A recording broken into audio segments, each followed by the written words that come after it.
But this is Clashing Plaids. There we go. All right, I was going to say. Obviously, this is one that I picked up at Branching Out Bottle Shop, Clashing Plaids. It is made by Community Beer Works, which says brewed and packaged in Community Beer Works, Buffalo, New York. So that is a local. And I love a Scotch ale. Absolutely love a Scotch ale. Let's go ahead and pour that out. I'm gonna take down the logo so we can get a good pour here. I'm gonna angle the glass a little bit so we don't wind up with that same wacky situation we wound up with last time, where it just foams and foams and foams. This one doesn't look like it builds a very big head on there at all, which surprises me because Scotch ales are usually a little bit maltier, and a little bit maltier, to me, usually means a little bit foamier. But it has a nice, rich, dark color. You can see just around the bottoms you see some reds and some ambers, but the rest of it is just this nice, deep, deep dark. See what I'm talking about on the edges here? Right about here, where you get that red. Just beautiful. The smell. Ooh, oh yes. Oh yes, that's a good smell. This is going to have some fruity elements in it. The yeast is not a particularly high yeast. It feels like a nice low roasty yeast. I don't know how to explain it because I don't actually know the differences between the different strains of yeast. But there's very definitely, like, when you get an ale, there's this yeast. When you get a pilsner, there's this yeast, and you can mix them and match them, and there's different things that you can do with them. But there's what do you call them? The farmhouse ales, the Belgian style ones. They usually make me think of like a high note, like a violin or something. This is making me think. It's a. Oh, there's a guitar in there.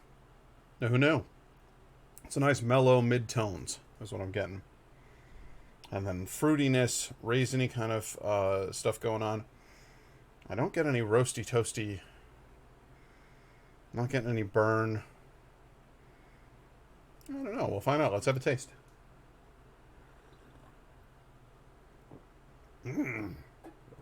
Yes, this makes for a happy pat. This is.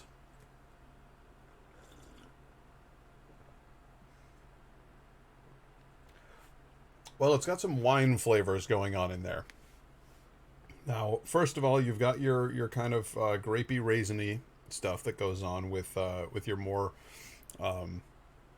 Scotch ale, some of the other farmhouse ales or saisons. You get these fruit notes in there, stone fruits or dried um, dates and figs. Fig would be a big thing that I would say that this tastes like. You've still got the nice brown ale flavor in there. It's got a nutty quality about it. It has a low, minorly roasted flavor. It doesn't. This one is not hitting me with big burn notes. I'm not getting singes in here. I'm not getting.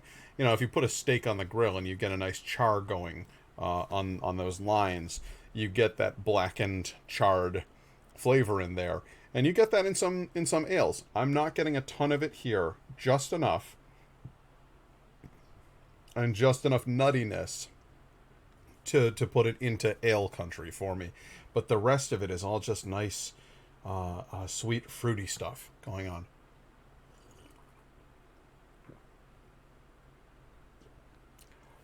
There's a nice zing on the tongue. Lots of carbonation. It's very fizzy in the mouth. Not thick, just foamy. And then it hits, it goes buzz across your tongue, and then it just vanishes after that. It doesn't stick around. Which I think is essentially what we're seeing here. Is there's a steady stream of carbonation flowing up to the top. And you can see it right around the top there. You can see all of those bubbles rising. But then when it reaches the top, It fizzes right out. It doesn't stick.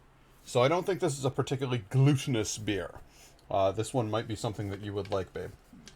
It says here, flavors of caramel, toffee, and roasted malt mingle with earthy hops in this rich, full-bodied Scotch ale. Fashionable? Absolutely. Delicious? Even more so.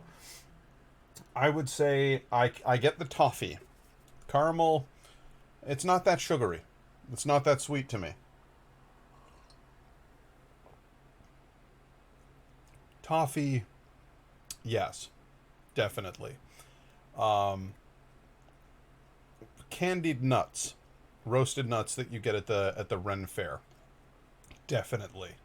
And then I honestly taste kind of grapey, winey kind of overtones in this one. I really like it. I like it a lot. Um, this is a nice break. I've just too many IPAs. Too many. I've got one in the fridge right now. It's an IPA with lime. I'm like, okay, cool. Still an IPA. I just don't want to do it. Not right now. It's not the mood that I'm in. This right here has me feeling warm and yet refreshed, invigorated, emboldened. Maybe this is a drink for an adventure. Slam one of these down and then go out and slay some orcs. You know, like this is good stuff. Gonna take a second to go share it with Indigo so she can get a taste, and I will be right back.